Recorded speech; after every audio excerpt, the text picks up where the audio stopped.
I just thought I'd show Lombard Street, which is under construction, from the swimming pool. So there's the swimming pool here, and then across the little stream we have here, you can see this walkway starts up, and you might see the yellow hedge going up, which starts with the zigzag, and it's a little bit more difficult to see the other zigzags going up there, but as we plant that yellow hedge, it'll become more clear, and then you'll be able to go up to the top.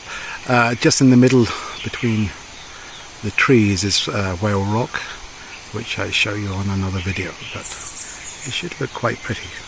So this goes down towards the stream here and back up to Lombard Street. You'll be able to go all the way up here to Whale Rock, and then you'll be able to go down the top part here, and then you'll be able to walk down towards the actual pool. So just do a nice little circuit, a little bit of exercise. You can hear the birds in the background, just being a bit more with nature.